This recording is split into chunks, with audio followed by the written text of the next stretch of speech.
Yılı demeterek gerek edebiyat yılı çünkü biz başladı verdik Celil bilen hem beni Tukay'ım bizim birgine şartta da birgine şuşunlarla bağışlar muhtemelen çaralarda birisindegine de yazıcılar katlaşmış kalmayayım. Bu yıl Prezidentlerin mahsus kuşatması bilen her rayonda Tukay Beylerinin Tukay Yübiliğinin ülkeleri boyunca planlar sizildi. Hem çaralar ülkelerle hem bunlarda bu çaralarda karşısında da bizden yazıcılar aktif katlaşan bu yıl ayrıca aktiflikler işlerlerimizin zilinde alırız ki Yeşilgüzel rayonu.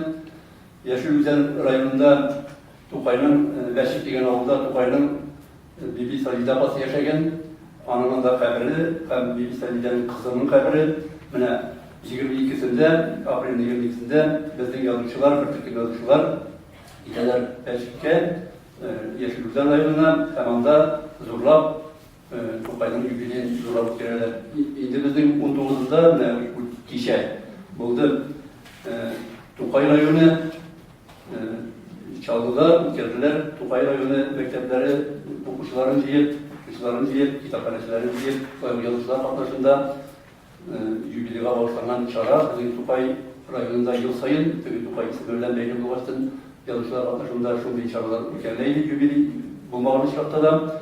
Ondan sonra bizim tradisyon revişte Baltaş rayonu 25'inde biz Baltaş'ta bu Sasnak Kuşinkesi avlunda hem Baltaş'ın üzerinden bunda açık meydanda olacak yazıcılar katlaşında bunda biz konaklar gidecek bizim 24'ünde çift regionlardan, tübeklerden konaklar katlaşında hem bizim Tukay bilimci laureatları hem yaş yazıcılarını alıp varıp şöyle yübili Tukay'ın yübili çaraları gelecek Baltaş rayonunda.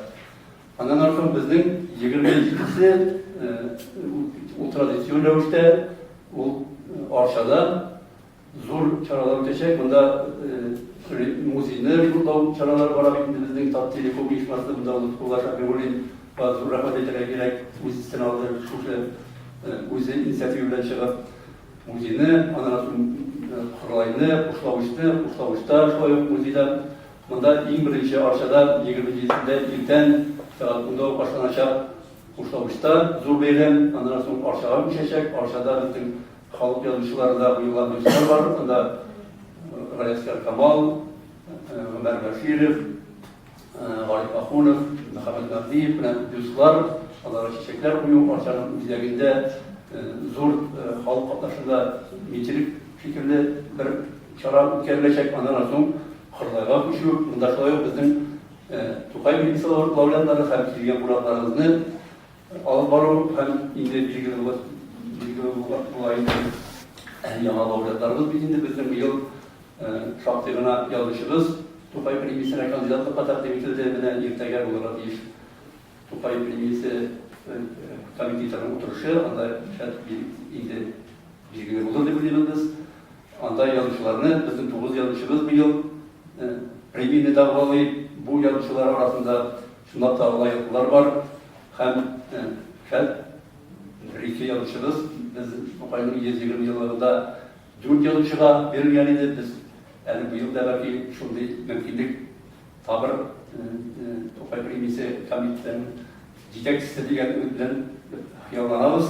Yazıcılarla Premi'ye inşallah bulurduk. Ondan sonra bizim eklenince yazıcılar kitaplar bilen hem kilgen kuraklar, boş kuldan kimler kitaplar bilen giderler. Bizim Türkiye'de biz oturup zakaz vergeniydik Tukay'dan 130 yıllarına 130 şiirin Türkçe'ye tercüme edip çıkarır da o kitap ezer. O kitabını bizge getirip jitirgen, nişikte getirip jitirgen deyip planlaştıramız idi. O şart inşallah buranın 26'sında kururuz. Ondan sonra bizim Türkiye'de Kardeş Kalemler diye jurnal çıkar. O jurnal hanım redaktörü Ariyat var. O Reşuşu Tukay şiirlerinde tercüme ettiği kişi itti. Bizge pastöristliklerdeki yolun yola tercümeler yasadık. Bizim yazıcılar birliğinde Arıza Bulturuşu Fatih Kutlu. Hem o Mengul diyen neşriyatta Fatih Kutlu bir 6. kitap çıkardı. Yine Reşuşu neşriyatta bu kitap faslı çıktı. Hem Kardeş Kalemler jurnalının redaktörü Ali Akbaş bu şiirlerini Türkçe'ye tercüme etti. Bizim Tupay'ın şiirleri 50-60 yıllarda bir çıkan olan Türkçe'ye tercüme edilip bu eli hazırki Tupay şiirleri Türkçe'ye çista edebi Türk dilinde tercüme edilmegen o pastıruşlik revuşundagine çıkan olan o yıllarda. Bizi de anlarsın bizge Azerbaycan'da Türkiye yazmışlar birliği var. Bu bütün dünyada Türkiye yazmışları birleştiren anın tekstinde Akbar Başalı degen şair. Bu bizge Oktyabr ayında uzman bizge gittiler. Akbar Başalı Hamid Yusuf degen tarihçi şair yazmış edilgen idi. Buna Akbar Başalı bizim Bultur Aksiyon Festival salarında bizim birliği yerleme bilen Moskov'da 22 yaş şairimizin şiirlerini Rusça'ya tercüme edip Moskov'da bastırıp şiirleriydik. Antologiyası öğreniminde Tatarski Bayezi diyen cihintik hem de şu cihintikta kırgen şairlerinin eserlerinin Akbar Başalı Azerbaycan dilinde tercümeyi iliştirip o mahsus Tukay gibi bir deyip birinci bitinde Tukay'ın resimleri bilen bize hem 22 yaş yanlışımızın şiirleri Azerbaycan diline